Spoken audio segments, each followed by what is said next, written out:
Okay. Where do you want me to send it? In Maybe Facebook? send it to Michelle, I think, or Facebook as well if you like. Yeah, either way. Okay, I will send it to Facebook. Okay, wonderful, wonderful.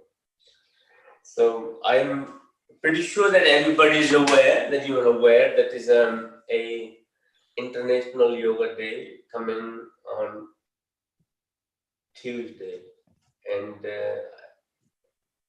please do share the information, or if you know anybody who may enjoy the practice. There will be classes at 9 a.m. in India and across the UK at 8 a.m. or 7 a.m., 1 p.m. UK time, and 7:30 p.m. UK time, and Chicago 11 a.m.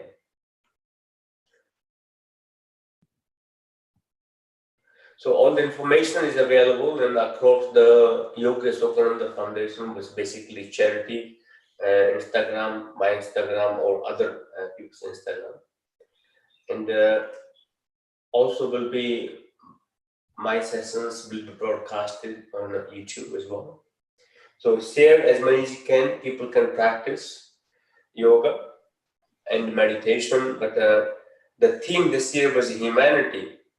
And from the humanity, there is a very broad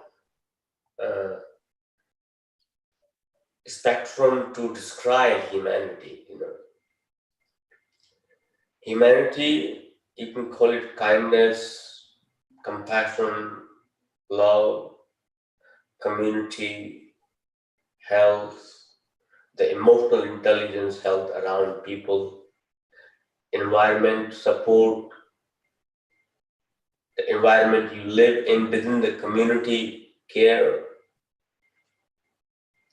towards to people, towards to animals, wilderness, the nature. You list the humanity. Humanity equals godliness. At least that you have downloaded or have channeled the energy of godliness within you. I'm not talking about that is you are downloading the database from the God qualities, not that kind of information.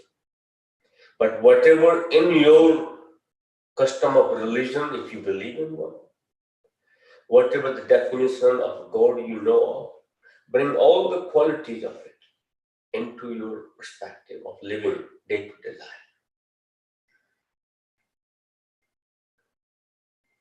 Some of the religion, you can call it, or the knowledge, they say the human was created in the image of a God. Yeah. It means there is a possibility and quality of humanity inside. But do we really have the humanity? We fight amongst each other. That's the one point of humanity. We dominate each other. We destroy things. These are not quality of human. These are quality, not even animals. They don't even do that. So, where do you start for humanity? Practicing yoga can make you a softer inside. That's the first starting point of humanity. You become aware of your own thoughts. You become aware of your own actions. Where is the relationship of yoga asana, meditation, conscious living,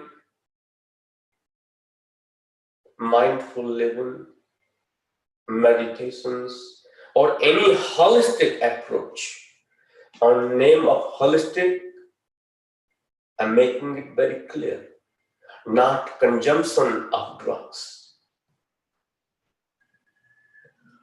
Holistic approach to the life. That does not mean you go to a holy place on holiday for a weekend or 1 week. It becomes a holistic approach to the life. Your day-to-day approach, you are conscious. Once you practicing yoga asana consciously, you are becoming aware of your own sensory reaction to the life. Sometimes you will catch your mind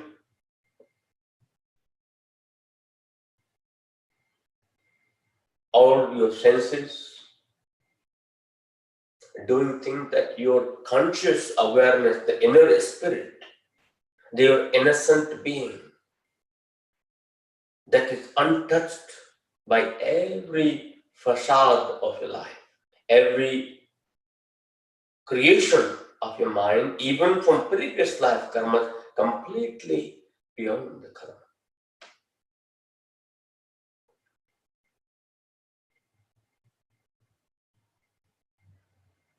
Residing in the center of your heart chakra, which you can call it the prana in a yoga. The prana is never get affected by good person, bad person.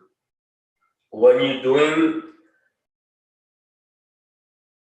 kind thing or unkind thing, you still have the prana. Your life force still vibrates through your body. There is no differentiation of energy, but awareness of the prana will be different, person to person.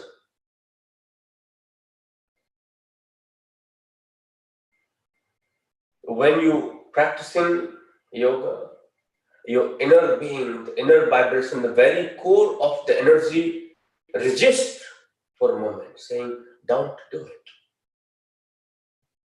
The moment you become aware, the moment you acknowledge your actions through the senses, through your body, you create a possibility for a change. You create a possibility not to participate in inhumane activities, unkind activities. What humanity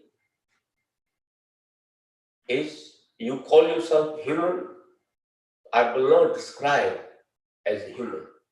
I will describe animal on two legs, not even animal on two legs. And we call it the definition of demonic natures or rakshasas. Undeveloped robots, completely malfunctioning robotic human beings. They will not be classified as human. If there is no quality of humanity is within person, should not be called human. It's just a program robot. Simple as that. Nothing else. If you're bound by control of the senses, bound by the habits of the mind, that's what the robots do. Pre-programmed, predefined. Everything is, even sometimes you can act upon kindness, but robotic mind will not allow it, accept it. Condition, logical. The humanity can also go beyond the logic. But that is a different topic. We can take that for some other day, what humanity is.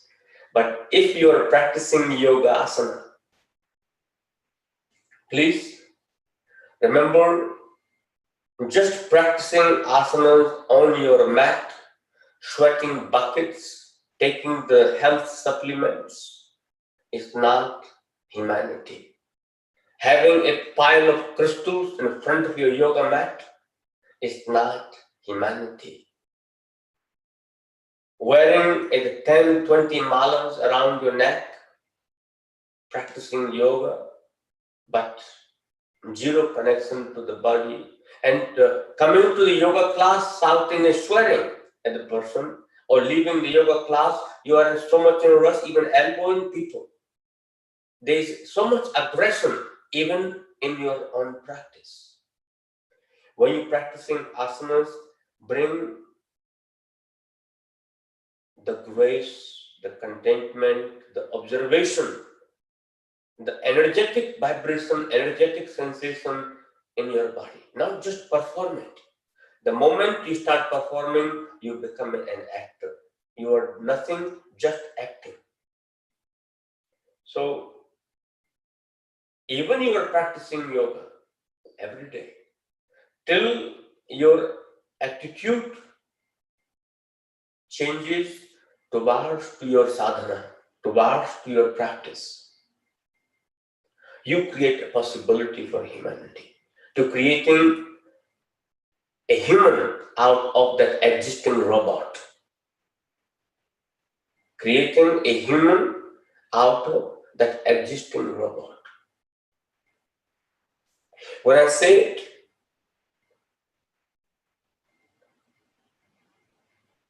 you create something that it can be very powerful within you.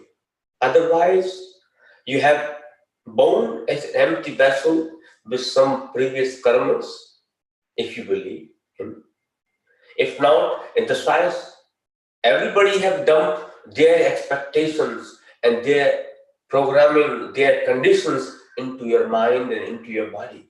And you are living throughout your life. There is nothing organic, unique, and authentic about your own self. It's all collective information programmed by many programmers across your life, that whoever you met, and you just live through it. You actually never created a possibility to have a soul inside you. You just only had a mind. So awaken your inner intelligence, awaken your consciousness. Your consciousness, I'm talking about completely decluttering your conditions, customs, beliefs. Break all of them. Try to see yourself in completely transparent, totally naked in your own self, at least to yourself. Don't see it with the decoration of mind and conditions of mind. You can create a greater human being from that. I have a couple of questions apart from that yoga, International Yoga Day on Tuesday. I have some questions came across.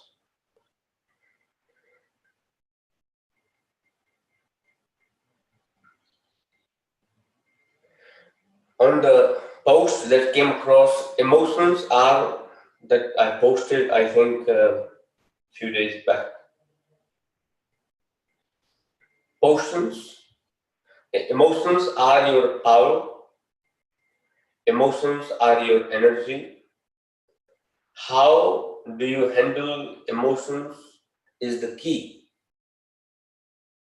I think this is available on Instagram if you're interested. But I can read it for you. Emotions are the key. You can let the emotions drive you, and you have no idea where this ride is taking you. Or you understand your emotions and you can utilize your emotions to maximize the benefit. You can separate your mind from your emotions, but you should not deny them. Some people go in the, when especially your spiritual path, you develop the spiritual pride, say, I have no emotions. You try to bypass them with the spiritual justification of it. or suppress them. So if you look like that you are emotionless person, you not get affected. You always get affected. It's only matter is how you respond to them.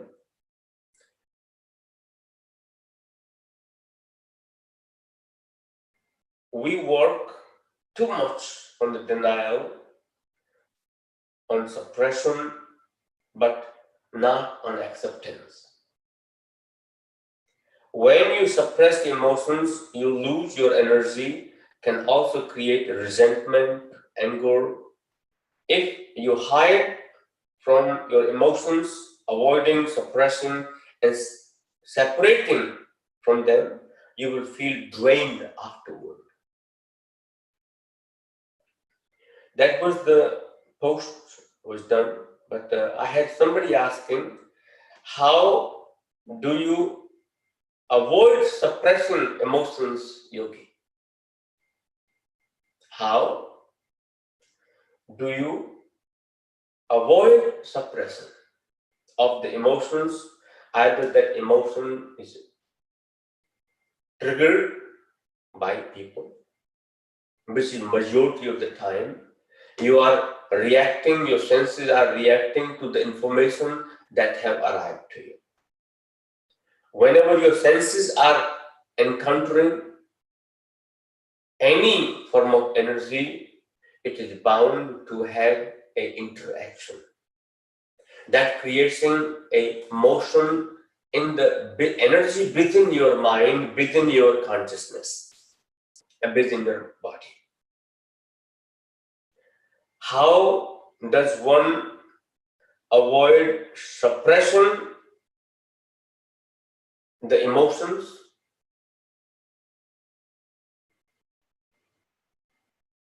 By witnessing them. By witnessing them.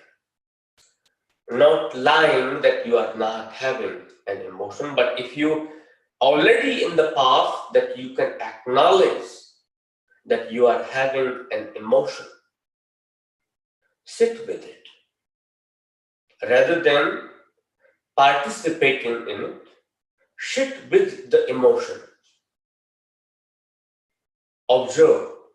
This first stage is called manan, contemplation. Contemplation. Then you do the acceptance afterward. Contemplate, accept it. If it's not working after contemplation, you contemplate, observe, contemplate, then you go to the point of discernment. Then you try to accept it. If it's still not possibility, emotion is still riding in the waves within you, contemplate, use your discernment abilities. They come to the conclusion what is happening, then is a communication within your own self. If you need to acknowledge it and act upon it, only act upon any emotion once you have gone through the process of contemplation and discernment. Then you can accept it by acting upon it. If you cannot act upon it, then accept it. Allow the person or whatever circumstances that triggered that emotion, allow that emotion or that circumstances to be its own itself. Meditate. It will completely wave. It will pass through your body as a wave is passed through your body. But you will witness, you will experience the emotion, but emotion will not leave its effect on you, will not leave the residue, leftover effect, you will not have that. So I have if you still have any question, how one can avoid suppressing the emotions to the meditation.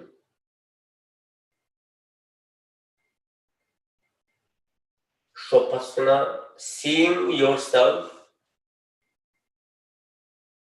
how much you are creating that emotion, how much you would like that emotions to happen. Are you co-creating those? You are creating those emotions by yourself, or they are co-creating due to the other people. There's always some underlying issues to trigger certain emotions in the people. If you have not healed the trauma, if you have not recovered from your mental limitation, if you have not recovered from sense limitation, if you not recovered from your pride, if you have not recovered or understood your ego, all those things will create a wave of emotions. How do you accept them? How you contemplate, how you process them with ability of a discernment. And then you can accept it. Or you can just jump in the middle of the emotion and enjoy the ride. And sooner or later you will end up on the shore. You will come out when the swirling of the emotion ends, you feel really flat afterward. Means you have come down from the high of that energy. If not, recall all the emotions that have driven you crazy. What happened when that emotion went past? It's like almost a tornado have hit you. And the silent after the tornado that you feel, that kind of experience you have in your mind, in your body, completely wiped out. Same practice many people feel, the excitement. I give a simple example of it. Excitement is a very high wave of energy. Your mind, your senses are working very, very high, over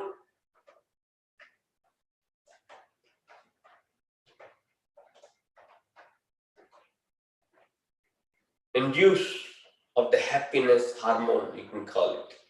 Or you can call it your hormone imbalance within your body, created by the excitement. If you are not affected by the excitement, then you can work along slowly, slowly. When something is downtime, you are not affected by when you're really low. High and low should not affect you. Then people say life is very boring. You're like mid-line stream. There's nothing happening. Flat line. Yes, that is a good line to have, flat line, but not in the life, but in your mind. On your emotional level, you should have a good steady line. Otherwise, have you seen the people losing even the discussion of, I remember I was once in Italy. There was a 3-hour discussion from 3 different towns of people. They saying my pasta is the best. That is emotion. They was so high in emotion, is I feel like they're about to hit each other and having an argument to it. Within the same space, but the people from 3 different towns claiming their pasta is the best. Similarly, sometimes your mind can also say the same thing. My mind, my ego is the best. I am the best. I have somebody came up asking question, Maribela Runal, regarding the pranayama practice. Is it okay to mix and match techniques daily? Or is it better to stick to the routine for say for a week? Also, is there maximum time? How long should daily pranayama be? Very inquisitive question. The question is coming from a practice or interested in practice. My dear, pranayama practice should not be mix and match. There is a system of practicing pranayama. There is a very systematic practice of pranayama. Remember, if the practicing pranayama in the morning, you have certain pranayama you should practice. Pranayama in the evening or afternoon, you should have certain pranayama to practice. Depending the cycle of the prana in the solar system clock, not the clock of a 12-hour, that is also valid. But the sunrise and sunset both affect the flow of energy and the prana within your own body, your body clock. The best time to practice pranayama is early morning. Early morning. Around sunset or before sunset. But that is the best time to sleep as well. That is the best time to sleep as well. If you practice pranayama early morning before sleeping, the bogus nerve will not remain bogus at all. It will open up. Your Brahma Prana, your crown chakra, your whole of the meridians within your body, all the channels in your body will wake up. But remember, practicing in a Brahma Muhurta, where your possibility, the prana is the highest in the recipient system of the body. If you wake up in a Brahma Muhurt, let's say around 4 to 5:30 in the morning time, one day you wake up and do whatever you need to do during the day with a small amount of movement, the pranayama or meditation in the morning, but not in the bed, out of the bed. Next day you sleep till 8 o'clock, same routine, same cycle. Do the same thing again. Alternatively, you do them for 10 days. So basically you have done 5 days, 5 days. Keep a record of your energy level and you figure it out what is the best. Even somebody most lethargic person, lethargic enough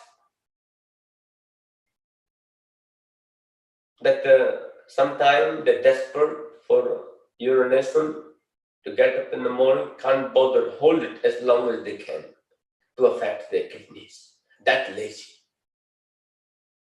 So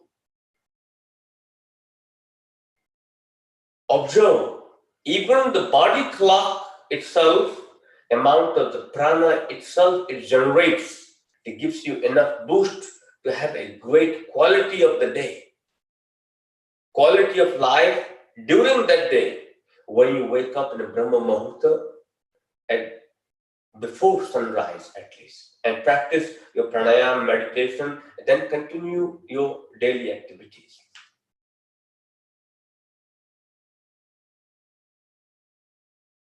In terms of how long daily pranayama should be practiced, if you are a beginner practitioner, an early stage of shopping of pranayama, that you want to practice 10 or 5 pranayams in day practice, or if you are a serious pranayama practitioner, good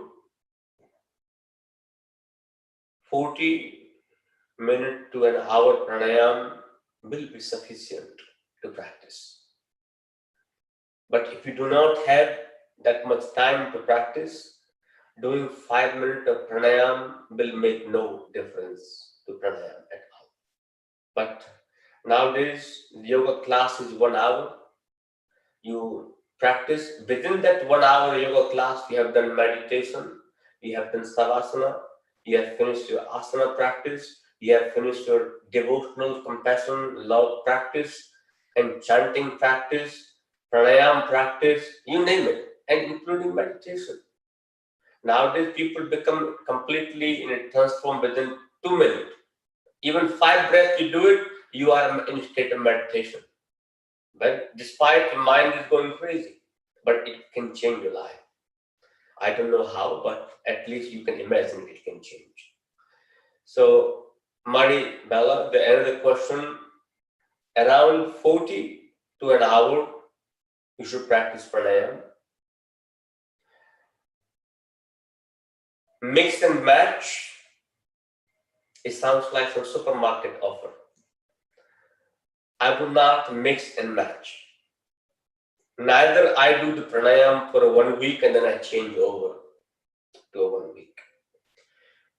If you are a serious practitioner, I recommend you the 4 pranayam.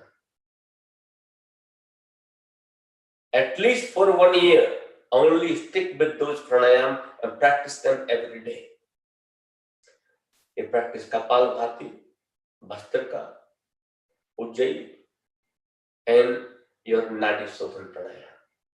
4 pranayam, sufficient enough. If you practice in 1 hour, 15 minutes, 15 minutes, 15 minutes each. If you not, 10 minute Kapalbhati, 10 minute Bhastrika, 10 minute Ujjayi pranayam, 30 minutes, 15 minutes of your Nadi Sodhan pranayam. 45 minutes, you are set for the day. If you like to go a lot more in a depth, if you have a bit more time, I will go 15 minutes of a Kapalbhati and Bhastrika, introducing the Kumbhakas, but don't go straight to the Kumbhaka. You must practice at least for a good few months before you bring the in-breath and out-breath retention into your pranayama. Make sure all the nadis in your body is not your lung capacity. Do not mistake the pranayam is a breathing exercise. It is not a breathing exercise.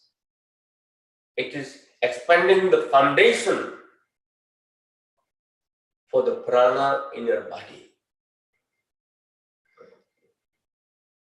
Inhale, exhalation, you do it 24/7. What difference does it make? You breathe with some technique. Maybe some hyperventilation. People go for running, they can go for run 20 minutes or watch their heart rate. And I practice pranayama 20 minutes, what's my heart rate? Completely different.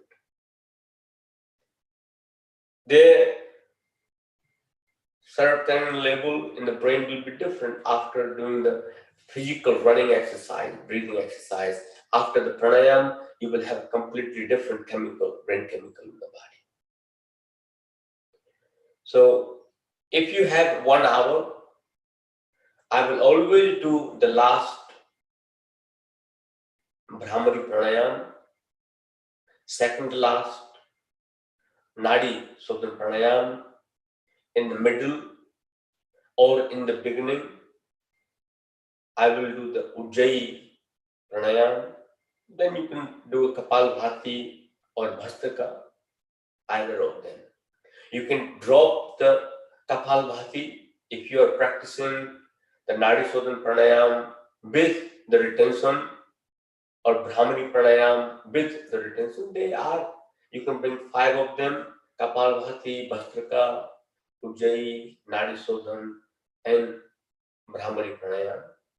But at early stage, you can even drop the Bhastrika. Practice Kapalbhati, Brahmari, Ujjayi, and Nadi Sodhan pranayama. The 4 of them will be sufficient. So when you're practicing only 20-minute pranayama, I will practice a 5 minute of Kapalbhati non-stop with steady practice. 5 minutes or 10 minutes of my Nadi Sodhan pranayama and 5 minutes of Brahmari in 20 minutes. That can be a good starting point for a beginner. Only 20-minute practice. And you stay with that practice till your endurance capacity, not my breath is not your breath, steadiness of your breath. you're grasping for the breath after retaining it, or if you like, your brain chemical imbalance is still there. You remain with the steady practice till the impurities of the frontal cortex of the brain are clean.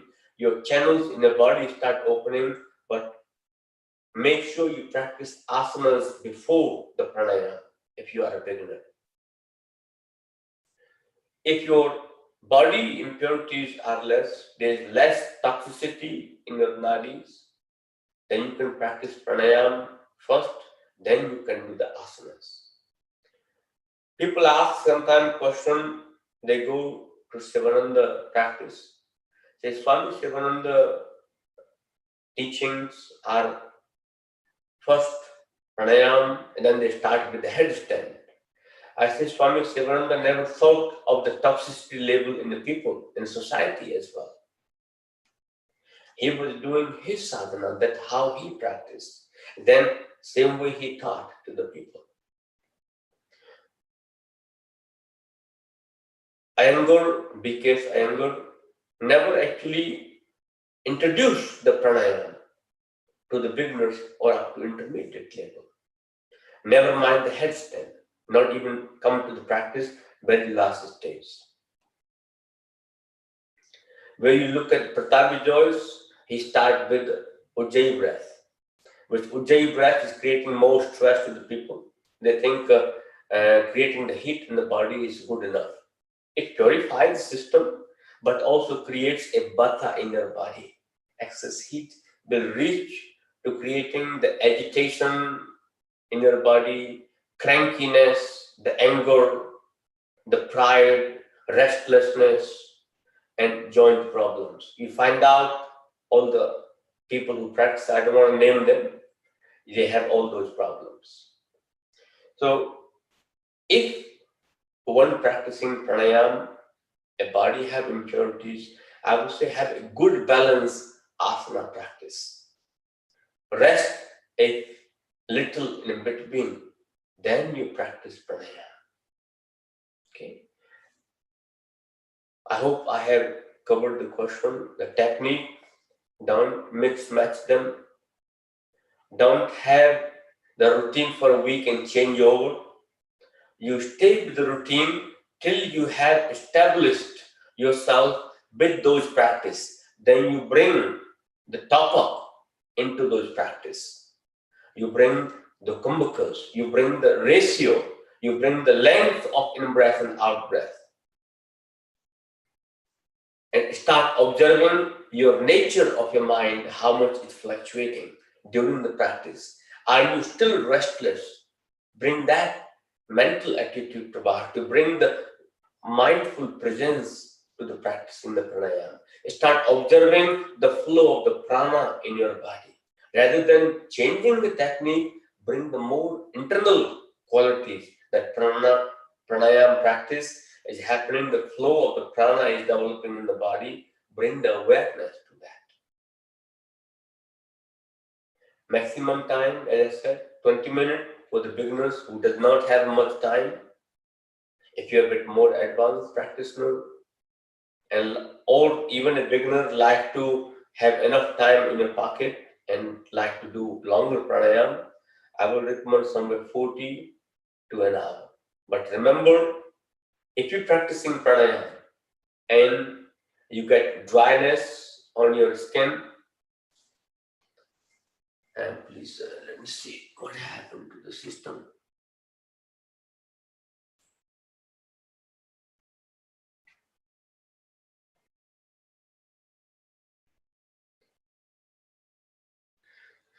If you get dryness on your skin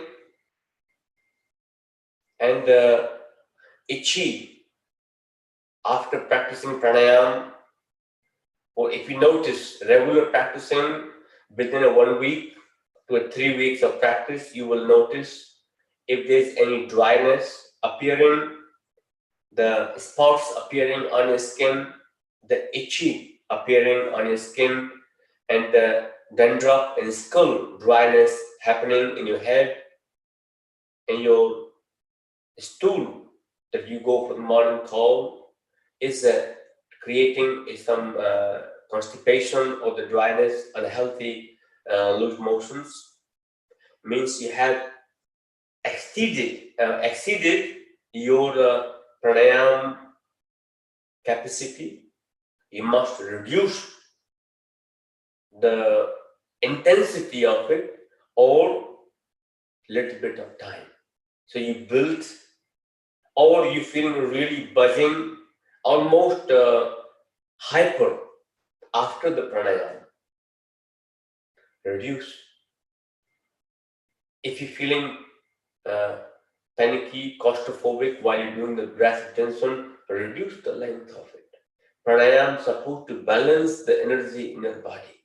Neither is supposed to create a high or completely make you feel drowsy.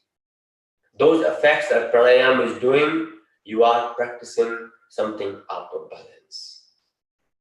I believe that had answered your question. If there's one more question I have,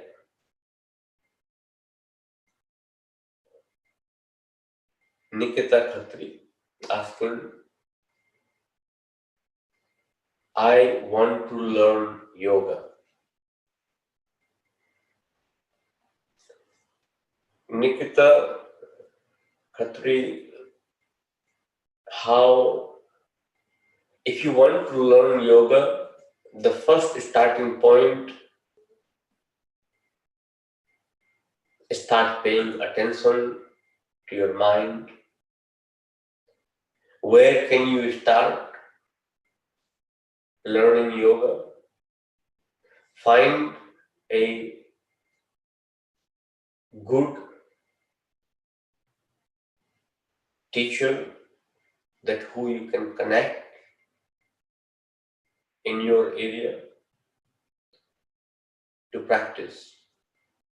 If you like to practice not in person due to any economical or social reasons, you can practice online, but look through the reviews, find out how the people are responding, and you connect with the practice.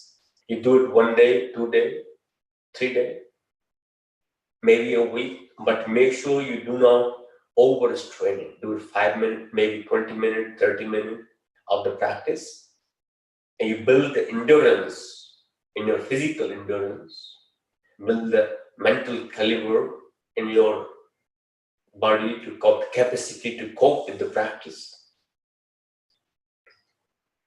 See how your body responds to it. Practice for 1 month. Then you can increase the time.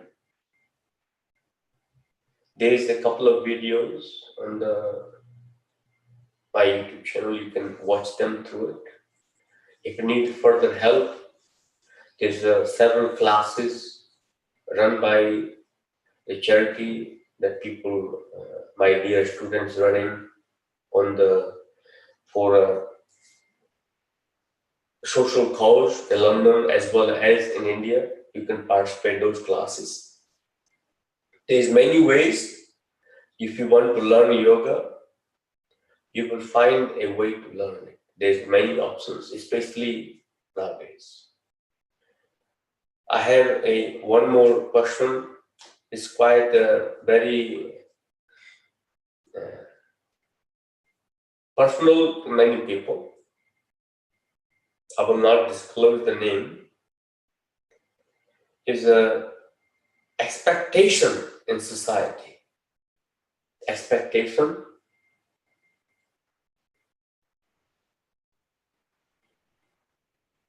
of being, validated. It's good reason. There is nothing wrong being acknowledged for the good work, good action, or contribution that you are doing to an ecosystem of the humanity. Biggest problem arrive is the respect. The respect Defining the respect is always not about pampering and praising somebody. Many people have collapsed because due to the fear they get praised, or they sometimes can be classified as a respect. I remember very clearly to two of my dear teachers, very dear to me. Do you know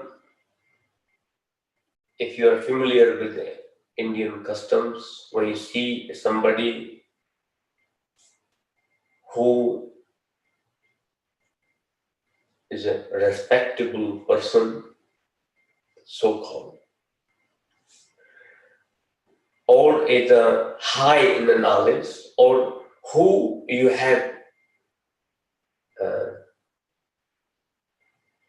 humbleness, the gratitude, or learning from the flow of energy is happening. You bow down, you touch their feet. I did not really understood why we do that. I did it because I used to go to a school, the Gurukul, everybody touching the teacher's feet. I did it as a robotic system.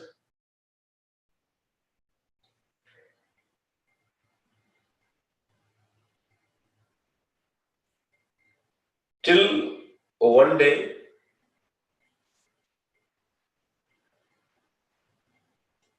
one of my dear teachers stopped me. He said, "Don't do it." I said, "You have let me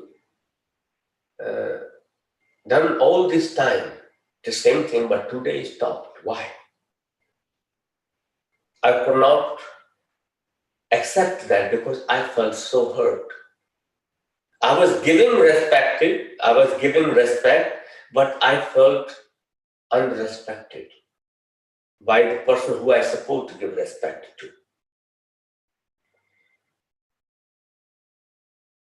I asked very eagerly. I could not rest till I get my answer. He said, "I let you do it all this time because you were not ready to walk on my path. You are not capable intellectually or emotionally or physically. But now you understand. So, choice is yours. You should only touch my feet. It is my energy. If you are not going to walk on my footsteps or respecting the path that I have walked on," two sentences. Your feet represent the journey the one person has made. The path somebody has walked. They are a energetic vibration of the person. The karma, the knowledge, whatever you would like to call it.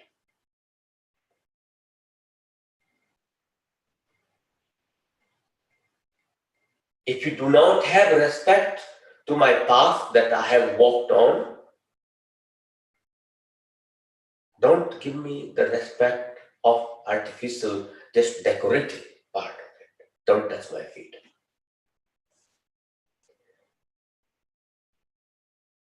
Good lesson, nice understanding. Second teacher very clearly was not only asking that you can't respect my teaching. He said, "Don't touch my feet unless you are ready to walk on my footsteps." A lot more harder one. So because you want to touch my feet because they have so much energy, try to walk my journey. Not just take it from me, what I have gone, what I have developed the energy in my feet. Don't take it away. Walk on my path. Walk along with my feet. Both of them are very thought-provoking. And it changed my own perception to the, it started with something respect. It completely changed how I view the customs of people have done.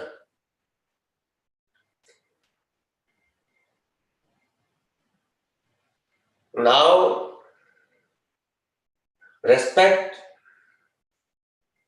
sometimes you can't buy. People can make you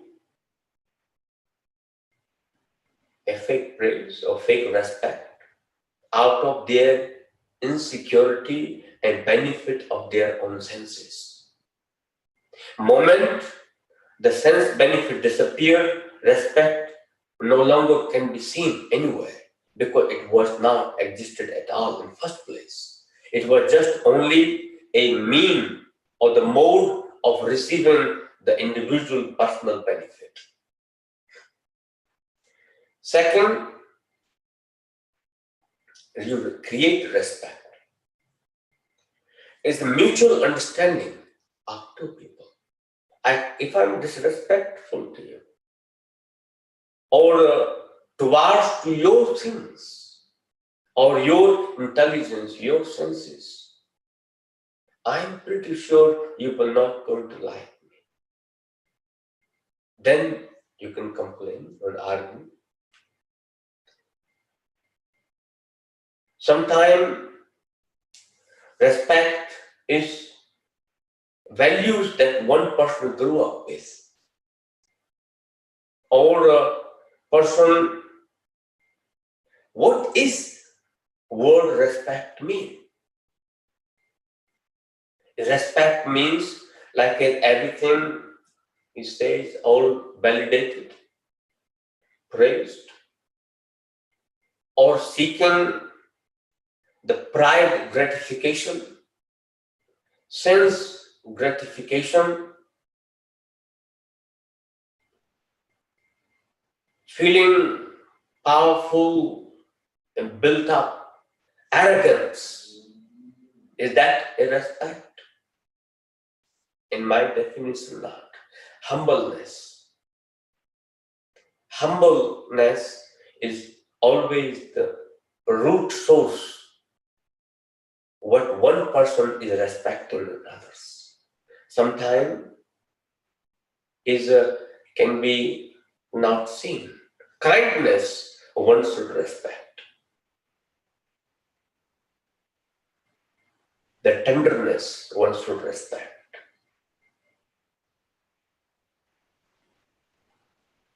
The innocence, not aggression. Softness, the love one should respect. Compassion one should respect. The mindfulness one should respect. There have to be some valuable admiration that my senses are feeling in that too. My sense of feeling, my sense or anybody's sense feeling, if you're looking for respect, is there something other people's sense can feel influenced? Then automatically the flow of energy happens. It doesn't matter if person older or younger. That was the message from my teacher. It was not a position. Nowadays, if the position are respected, or the, what do you want to call it? The exchange. I respect you, you must respect me. No, definitely not. Have the qualities. You do not need to seek or ask for respect. Respect automatically happens because of your inner nature. Because of your inner nature. So, I was talking to my dear friend today. Self-righteousness, self-pride, is the most dangerous thing one can happen or one can have on the path of spirituality. Proclaiming everything. Mine, mine. Nothing is yours. Nothing absolutely is yours. I can guarantee you. If not, look back in the history. The people who were greater than you back in the days, or poorer than you, they did not take anything with them. It's like almost you are at the beach, you found the sand, you made a sand castle, enjoy it while you are making it. Enjoy it while you are playing it. Don't claim it. Nothing is yours. Everything going to left behind. Nothing is going to go with you. Everything. I can assure you, even your karma can leave behind, never mind physical assets. So, my friend, learn to enjoy life, learn to celebrate life, but not fake. In reality, with full awareness of it. Not half sleep, eyes closed, I'm enjoying my life. Not in the darkness, you don't see anything. On that note, that would be enough for today. We'll see you next week. Thank you. Pranayam, everyone.